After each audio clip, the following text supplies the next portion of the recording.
What's up YouTube, I'm just another guy and welcome to the Welsh Way here with Aberystwyth Town. Third season in, quarter way through the season, let's jump straight into this. So, again, transfers wise, I don't think I've actually done anything. Actually, yeah, we did bring someone in. I'm not sure if I mentioned this last time. Actually, no, I couldn't have. This is pretty recent news. So, Mark Jones, I decided to let go. He was probably one of the last original guys still at the club from when I originally joined.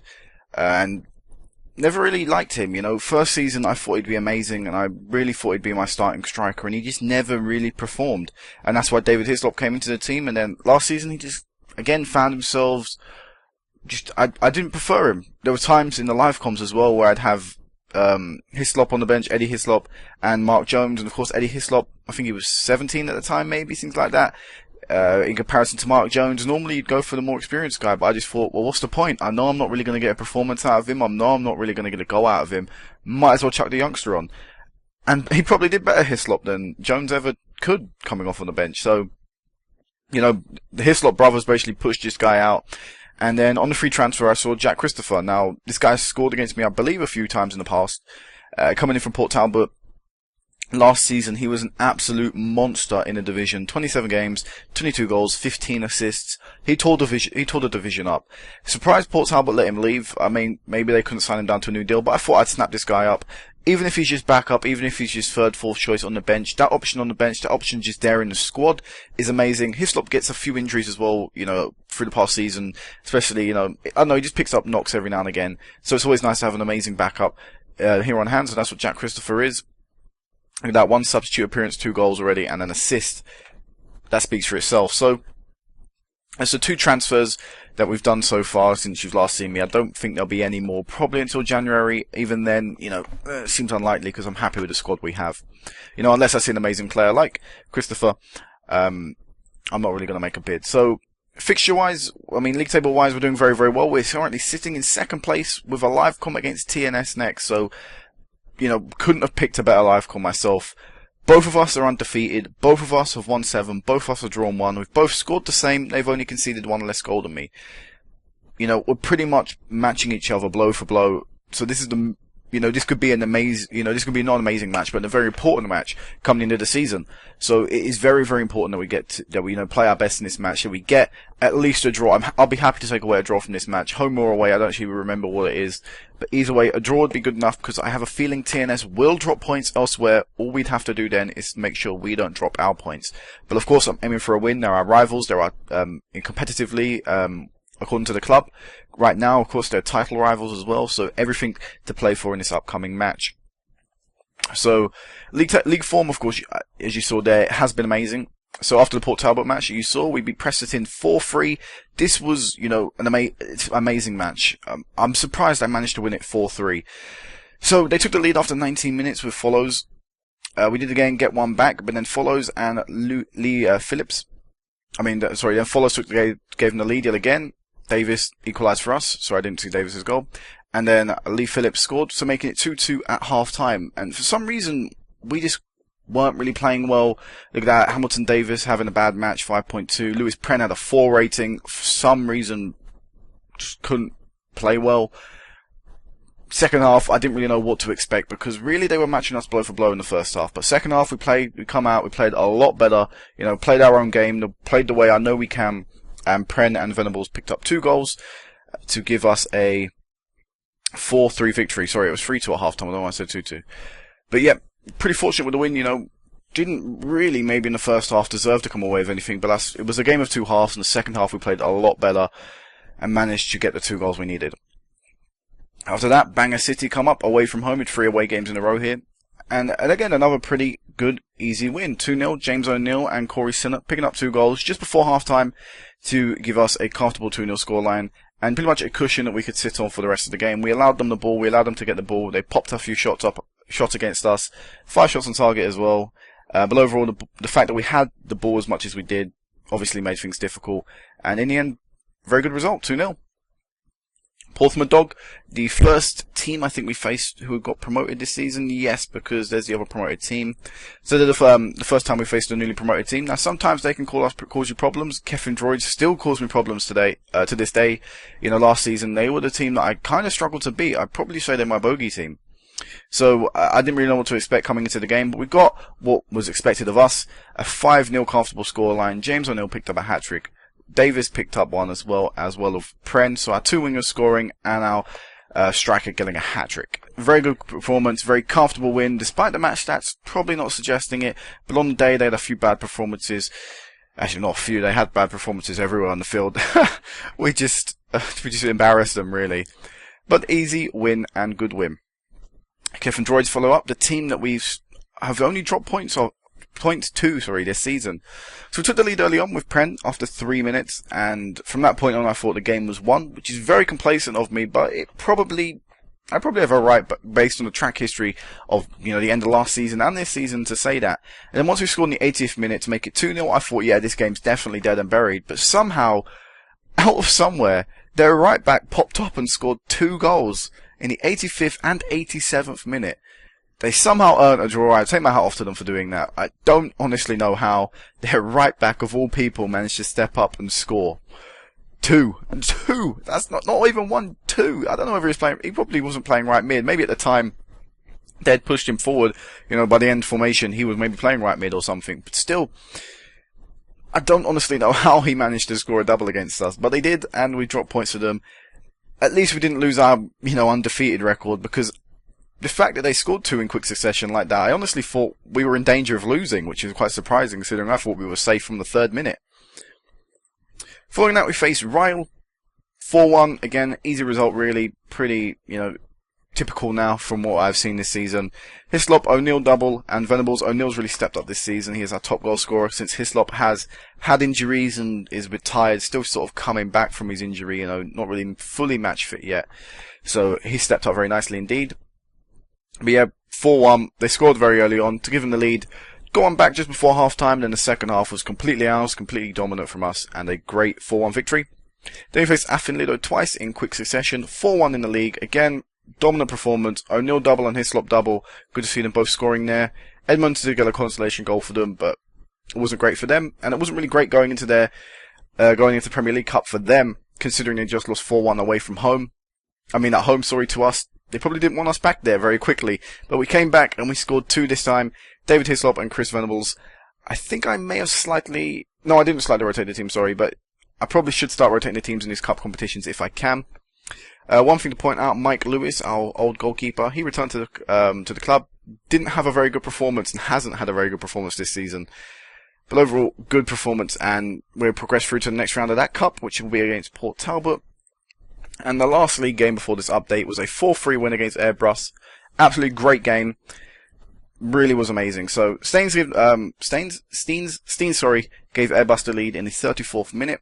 He then scored again in the 42nd minute, giving them a 2-0 lead before half-time. Now, again, I felt in real danger that we were going to lose our unbeaten record. So I went attacking once we went 2-0 down. I went all for it. I threw everything forward. And I think it paid off, after half-time. Once we'd regrouped, regathered, once I spoke to them, given a good team talk, we came out and played a lot better. O'Neill scored in the 47th minute, getting us a goal back. Christopher scored on his debut, coming on for Eddie Hislop in the 52nd minute.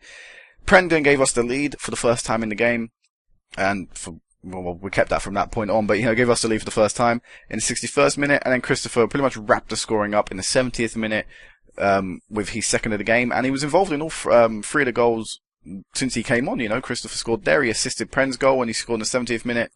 Steen, did get one back in the 75th minute, which made it a very tense game near the end. I did go counter then from the point we scored the 4th, and they'd scored, I should say. We went counter, and I did go defensive for the last 10 minutes, because I was really worried that they'd score again. We looked pretty weak defensively against them. But luckily for us, Steens couldn't get any more, and once we stopped that, we pretty much stopped Airbus from scoring. So, very fortunate game to come away again with 3 points, a bit like the Presterton match, probably at a point in that game we didn't deserve to walk away with it, but at the 90th minute we probably did deserve to walk away with all 3 points, if that makes sense in a way. At some point we probably didn't deserve it, but then another point we did. So in this live comm, of course, TNS, like I said earlier, massive game indeed. Of course, I want to pick up a win, and this is going to be the team that we're going to go out with. Why change something that's working? So Wilson will be in goal, Devlin at right back, Sinnott, Smith, and Pren. Pren right mid, Waters, Walters, sorry, yeah. I don't know why I'm struggling with that. I doubted myself for some reason. Venables and Davis. And then up front, we have David Hislop and O'Neill. The bench is as followed: Evans, Noble, Hamilton Davis, James, Price, Hislop, and Christopher. So we're going to go out there counter. We pretty much do that for every game. Despite us going out there with a counter mentality, we do dominate the game. We do dominate possession. And I would recommend it, even if you're a top team, go out there in a counter way. You may find, that you still dominate possession, but you just make yourself a little less susceptible to them defensive, from counter-attacks from other teams, and a counter-attack is a very, very good, what can I call it? Counter-attack is very good, to attack another team with. It's so hard to stop, and once a counter-attack is fully in flow, it is really, really hard to try and prevent a goal going in. But looking at this team here, of course, the main names to pop out to me are Robert Earnshaw, absolutely amazing player. They've signed him purely for the fact that they're a professional team. They can sign players like this. Being a professional team just looks way more attractive than a semi-pro team. £700 a week, I could afford that, but like I say, he was not going to come to a semi-pro club when he can go to a professional team. Hasn't really played a lot this season, only one game and 5.6 average match rating, so that's pretty good, to know that their striker isn't scoring. Elsewhere, Ibrahim Farah, a very good player, 23 years of age. Surprised they managed to get him as well from the Scottish League One. Again, the fact that they're a professional team has helped that massively. He's doing very well so far this season, but he's not a natural attacking mid, so I'm surprised he's playing there. Collins, on loan from Reading, pretty good player. And Sweeney, is this Ian Sweeney? This is, again, pretty good player. So really, it's quite strange because they're playing a winger in the centre attacking mid and a centre mid, centre attacking mid. So I don't really know what will happen. They might change their tactic as they start the game. But what does they say? TNS are a good side, and I think they have the quality to see off the challenge over with Swift Town. I'm going to try and go against what that guy says.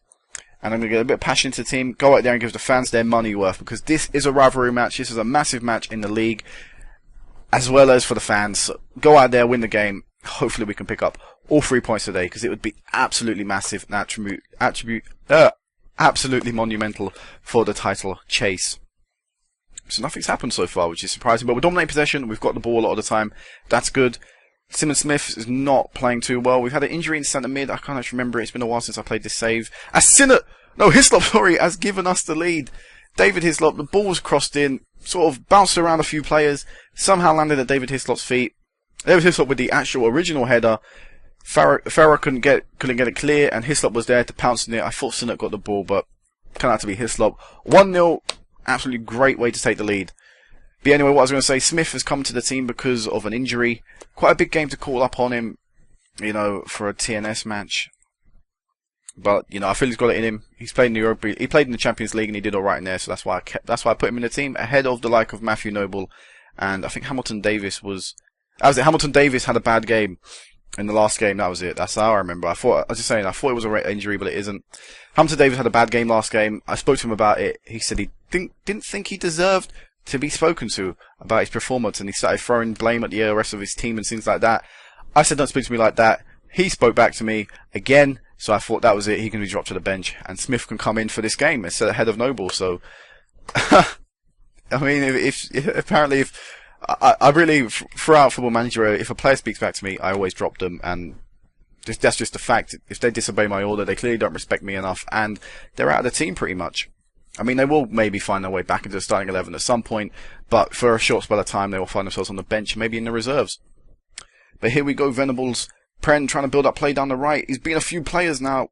Back, crossed in by Devlin, and O'Neill heads it over the keeper. Gives us our second, his 11th goal of the season. That is Hislop's 10th and his 11th. Overall, they've scored 21 goals together this season alone. Very nice play down the wing. Devlin against his old team, whipping the danger ball in the right area. The keeper's come out, not got any of the ball. I mean, if you're in that situation, you either got to get the player or get the ball. You can't not get one, and he didn't get either, and that cost him the goal. So 2-0 scoreline, and we're going for another attack yet again as Davis down the left. Had a good season this season, Davis. As always, pretty much. Picks up the ball, plays it to Hislop. Hislop with a shot, he's hit the post. Very, very unlucky there. And maybe we can continue this attack with a throw-in. Nope, we can't. So I'm going to make a few changes. Well, Pren's picked up an injury, so Matthew Noble will come on. We're going to take Smith off. He's not having the best of games. Bring Davis on. Hamilton Davis. And apart from that, I'm happy to keep everything how it is. Playing well attackingly, it's just defensively I want to make ourselves a little bit more solid, and then I'll be confident that we can see out the game. But time is ticking for TNS, and they haven't really had a highlight all game. So here is a chance for us. We're building an attack again from the wings as we always do. Davis beating his marker. Poor slide tackle from the defender. He slips his one in. O'Neill's there. Hislop is there though. I think O'Neill's shot was blocked. It fell to Hislop. He's there inside the 6-yard box. A player of his quality with his track record. He's not going to miss from there. I think it was I don't know what happened there with Charlie, but it somehow landed to Hislop and he slots that home very comfortably indeed. 3-0. Absolutely great way. I did not expect this going into the game. I expected the game to be a lot tighter. I expected chances to be very, very few. And honest to God, I didn't see a 3-0 scoreline coming into the game. And I'm more than chuffed to take it. So there he is. The game is over. 3-0. And I'm going to say this passionately because, well, 3-0 scorelines against your rivals don't come around too often, especially when they're undefeated all season long. So we've broken their record. We find ourselves got top of the table by 3 points. That this game, by the end of the season, could be the make or break between us winning it and us coming second. So, great win. Absolutely great win. So, let's look at the fixtures. And when will be the next time I see you back? So, 8 league games from now. There's 2, there's 6, there's 7, there's 8. So, it'll be the Athenlido game at home. I'll probably do that game in extended highlights. I think key highlights are a little bit too short. I may do like key highlights when I'm trying to, put a few legs in like the Champions League matches. But for the league games, I think I'll go to extended. So next time I'll meet you back, we'll be Athenlido. Hopefully we will progress very far in the League Cup. I think at this time last year we'd already found out we were in the final. So hopefully we can do that again. I'd love to win the Premier League Cup again. And hopefully this year we can win the Welsh Cup. We've got Holywell, a team in the lower divisions in the feeder leagues. The amateur team as well, so I expect quite a heavy defeat. I may rotate the team slightly, just so we can maybe focus on the league a little bit more. Because we have Port Talbot after that, and where are they currently in the league? They're up there as well, so I don't exactly want to lose to them. But this will be it for now, guys. Hopefully you enjoyed the episode. Hopefully you enjoyed the big win against TNS. And until next time, guys, peace out.